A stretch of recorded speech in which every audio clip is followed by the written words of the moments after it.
E o presidente Jair Bolsonaro está a caminho com a sua comitiva para a Índia. Lá ele vai discutir assuntos ligados à economia, ao aspecto previdenciário, entre outros.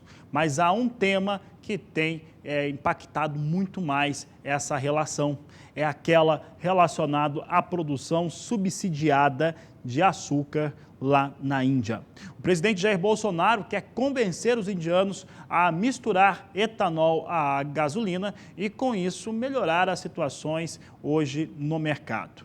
Para entender melhor esse assunto, Walter Pulga Júnior conversou com Antônio de Pádua, que fala a respeito da importância desta viagem presidencial. O presidente Jair Bolsonaro vai à Índia este mês e vai acompanhado de empresários do setor sucroalcooleiro do Brasil. A tentativa é negociar com a Índia melhorias para esse mercado internacional de açúcar e também do etanol. Aqui ao meu lado, Antônio de Pádua Rodrigues, diretor técnico da Única, que vai explicar a importância dessa visita da comitiva sucroalcooleira lá para a Índia. Obrigado por ter vindo, Pádua.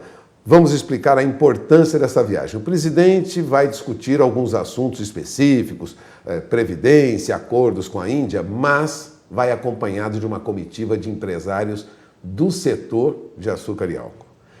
E eu pergunto, qual a importância dessa visita agora para a Índia? Olha, o governo brasileiro reconheceu a importância do nosso setor e está fazendo roadshow em vários países.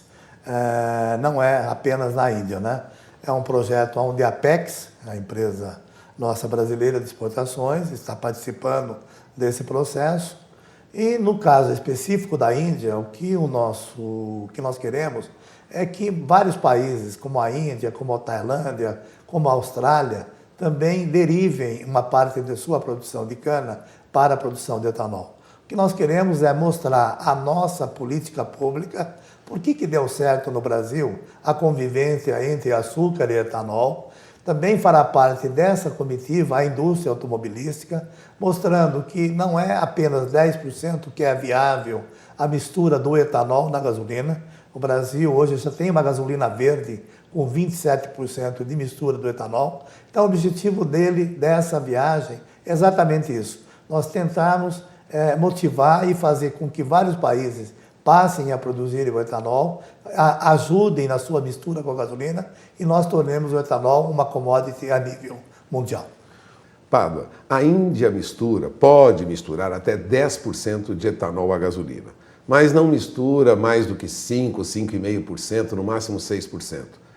O aumento da utilização de etanol na gasolina lá ajudaria o mercado internacional de açúcar?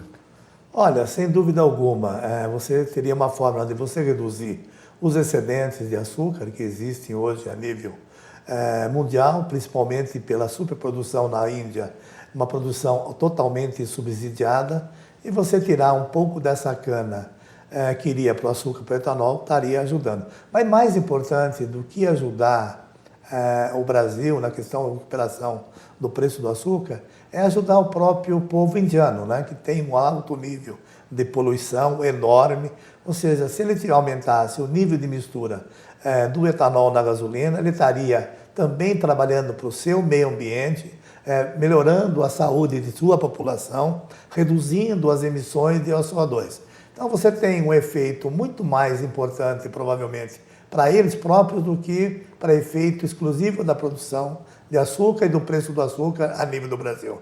Então, o que nós queremos é exatamente isso, mostrar que existe sim uma possibilidade, eles podem não ficar apenas em 10% do nível de mistura, isso já faria com que dobrasse a produção de etanol que eles têm hoje, que é 2,4 bilhões de litros, poderia então dobrar, mas mais do que isso ainda, poderiam ter um nível de mistura maior que estariam ajudando muito mais a sua comunidade local na questão ambiental, na questão da saúde, que seria com a redução das emissões de CO2. Nós tivemos recentemente uma melhoria nos preços internacionais do açúcar, que estavam sob pressão nos últimos anos, mas principalmente porque a produção da Índia caiu mais de 25% entre outubro e agora, meados de janeiro. A Índia inunda o mercado com açúcar? Olha, ela é um importante play, sim, ela é um grande produtor de açúcar. Tiveram outros países que tiveram políticas em favor do açúcar em detrimento do mercado mundial, mas já melhoraram essa situação, no caso da Tailândia, no caso da China, com restrições ao açúcar brasileiro. Nesse momento, o principal agente é a Índia. Eles estão em plena safra. Essa redução que se comenta, a safra começa lá em setembro, outubro, deve terminar agora em safra. Nós estamos falando então da safra 19 e 20, que deve já ter alguma redução dos excedentes de seus estoques para efeito de exportação. Sem dúvida alguma, isso está refletindo já no mercado internacional do açúcar. O ano passado, o preço médio do açúcar exportado foi na faixa de 12,5 centos de dólar por libra-peso. Hoje o mercado já sinaliza 14,5. Então ele já está muito próximo da paridade com os preços nossos do etanol. Se o ano passado nós tivemos 65% da cana para o etanol, um preço bem mais remunerador do que o preço do açúcar, provavelmente o ano que vem será um ano melhor, porque nós vamos ter um preço também melhor para o açúcar e vamos manter provavelmente os preços do etanol no estágio atual. Se nós temos uma melhoria no preço do açúcar e temos a vantagem de um mercado maior de etanol, usamos aí uma grande quantidade de etanol para mistura na gasolina, a pergunta é, as usinas que nos últimos anos foram pressionadas e estão em recuperação judicial, têm oportunidade de voltar à normalidade a partir dessa melhoria? Ou isso é temporário, não salva as mais de 35 usinas que nós temos em recuperação judicial no país? Olha, o nosso setor é um setor que eu classifico ele em 3 estágios. Né? Tem um grupo de empresas que eu falo que são o pessoal da Califórnia. É um pessoal que investe, que replanta, que renova canavial, renova máquina, implemento, que tem uma produtividade acima de 90 toneladas de cana por hectare em 5 ou 6 cortes. Então, esse é um pessoal que todo ano sobrevive, cresce, tem resultado e investe.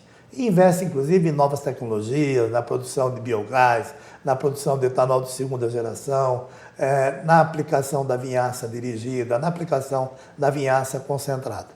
Aí tem um grupo que é um grupo que eu classificaria pobre, o grupo da África do Sul. É um grupo que não renova, que vive de uma redução gradual da oferta de cana e que, às vezes, a tendência, uma hora, é desaparecer. É um pessoal, então, de baixa produtividade e alto custo e que vende o café para almoçar, vende o almoço para jantar, vende a janta para tomar café e vive pedalando para sobreviver. O nosso setor, ele demora, eu diria para você, 15 anos para voltar. Uma unidade que entrou num processo desse, demora no mínimo 15 anos para voltar a um processo bom, positivo. Da mesma forma que uma usina demora 15 anos para chegar numa situação ruim. E tem um meio termo das empresas que tanto pode ir para a Califórnia como pode ir para a África do Sul. Depende muito das políticas futuras.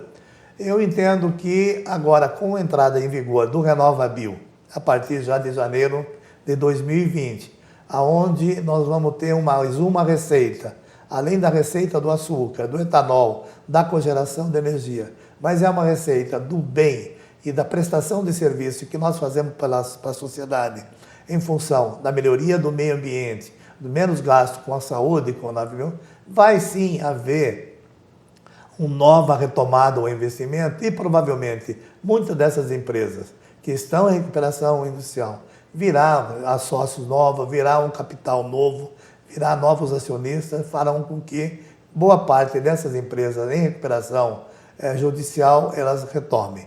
Difícil é a retomada daquelas que estão paradas há alguns anos. Essa é muito difícil.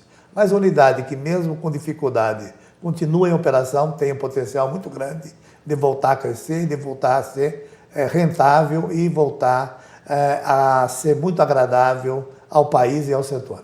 Bom, você acaba de ouvir Antônio de Pádua Rodrigues, diretor técnico da UNICA, União da Indústria de Cana-de-Açúcar, que representa aí as empresas, principalmente do centro-sul do país, né? Nordeste à parte, concentração da atividade da UNICA é no centro-sul. A perspectiva é há possibilidade de recuperação para quem se mantém, mesmo a duras penas, no mercado.